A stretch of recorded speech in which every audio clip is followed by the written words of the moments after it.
बच्चों, कैसे हैं आप सब? आशा करती हूँ आप सब अच्छे होंगे, स्वस्थ होंगे। स्वागत है आपका इस कक्षा में। आइए आज हम पढ़ते हैं हिंदी व्याकरण का पाठ 2, वर्ण एवं वर्णमाला। देखिए और समझिए। जब माताजी अपनी बिटिया से पढ़ने के लिए कह रही हैं तो उनके मुख से अनेक ध्वनियां निकल रही हैं। क्या बेटा पढ़ रही हो? तो बेटा ब ए ट अ, बेटा इसमें 4 ध्वनियां हैं। पढ़ प अ ढ़ अ, इसमें भी 4 ध्वनियां हैं। रहे र अ ह ए रहे 4 ध्वनियां हैं। हो हा ओ इसमें 2 ध्वनियां हैं। ध्वनि मतलब आवाज, साउंड, जिसको हम साउंड बोलते हैं। ठीक है। इसी प्रकार जब भी हम कोई बात बोलते हैं तो हमारे मुख से अनेक ध्वनियां निकलती हैं और इन ध्वनियों से ही भाषा बनती है। ध्वनियों को जब लिखा जाता है तो ये वर्ण कहलाती है। वर्ण भाषा की सबसे छोटी इकाई होते हैं। इनके टुकड़े नहीं किए जा सकते। भाषा की वह मूल या छोटी से छोटी ध्वनि जिसके और टुकड़े नहीं किए जा सकते उसे वर्ण या अक्षर कहते हैं। वर्णमाला। वर्णों का व्यवस्थित रूप वर्णमाला कहलाता है। वर्णों को 3 भागों में बांटा गया है: स्वर, अयोगवहा और व्यंजन। ठीक है, 3 भागों में: स्वर्ण, स्वर, अयोगवहा और व्यंजन। ठीक है, तो सबसे पहले हम पढ़ते हैं स्वर के बारे में। वे वर्ण जो दूसरे वर्णों की सहायता के बिना बोले तथा लिखे जाते हैं उन्हें स्वर कहते हैं। हिंदी में 11 स्वर हैं।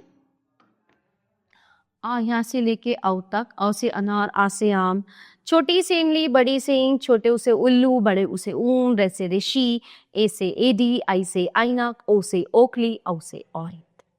ठीक है, तो ये हैं हमारे 11 स्वर। अब आते हैं हम अयोगवहा। अंग, अंग तथा अहा अयोगवहा कहलाते हैं। अंग अनुस्वार कहलाता है। इसका उच्चारण नाक से होता है। अंग ये चंद्र बिंदु ये अनुनासिक कहलाता है। इसका उच्चारण नाक व मुंह दोनों से होता है। आहा को विसर्ग कहते हैं। इसका उच्चारण ह के समान होता है। व्यंजन। जिन वर्णों को बोलने के लिए स्वर की सहायता लेनी पड़ती है उन्हें व्यंजन कहते हैं। हिंदी में 33 व्यंजन हैं। क वर्ग क ख ग घ ञ, च वर्ग च छ ज झ ण, ट वर्ग ट ठ ड ढ ण, त वर्ग त थ द ध न, प वर्ग प फ ब भ म, अंतस्थ य र ल व और ऊष्म श श स ह।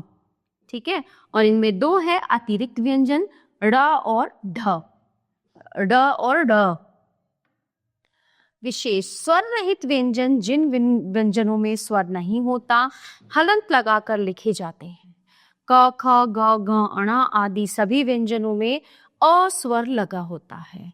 क अ क ख अ ख। संयुक्त व्यंजन। संयुक्त व्यंजन 2 व्यंजनों को जोड़कर बनते हैं। हिंदी में 4 संयुक्त व्यंजन हैं। क्ष दीक्षा रक्षा, ज्ञ ज्ञान यज्ञ, त्र नेत्र क्षेत्र, श्र परिश्रम श्राप, यानी कि क्ष त्र ज्ञ श्र। मात्राएं। जब स्वरों को व्यंजनों से पहले प्रयोग किया जाता है तो उनके रूप में कोई परिवर्तन नहीं आता है, परंतु जब उनका प्रयोग व्यंजनों के पश्चात यानी बाद में किया जाता है तो उनका रूप बदल जाता है। स्वरों के रूप में होने वाले इसी परिवर्तन को मात्रा कहा जाता है। जैसे अ, आ, ई, उ, रे, ए, ऐ, ओ, औ। ये इनकी मात्राएं हैं। जो अस्वर होता है उसकी कोई मात्रा नहीं होती। ठीक है, चलिए पढ़ते हैं।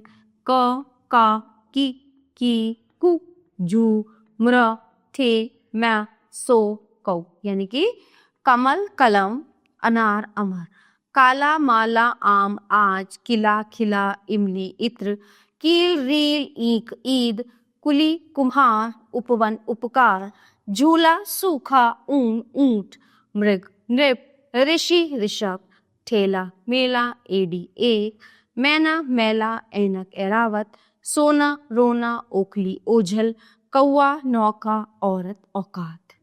ठीक है, इस तरह से इनका हमें ज्ञान कराया गया है। र में उ व ऊ की मात्रा नीचे नहीं लगती, इसे रा के बीच में लगाते हैं, जैसे र उ रू, जैसे रुई, रुचि, रुपया, रू बड़े ऊ का रू, रुमाल, रूपवान, अमरूद आदि। कुछ महत्वपूर्ण तथ्य। भाषा की सबसे छोटी इकाई वर्ण है। वर्णों का क्रमबद्ध समूह वर्णमाला कहलाता है। वर्णों को 3 भागों में बांटा जा सकता है, स्वर, अयोगवाह और व्यंजन। व्यंजन स्वरों की सहायता से बोले जाते हैं। व्यंजन के साथ स्वर का जो रूप या चिन्ह लगता है वो मात्रा कहलाता है। प्यारे बच्चों, ये पाठ यहीं पे समाप्त होता है। आशा करती हूँ आपको अच्छे से समझ आया होगा। मिलते हैं अगली कक्षा में। धन्यवाद।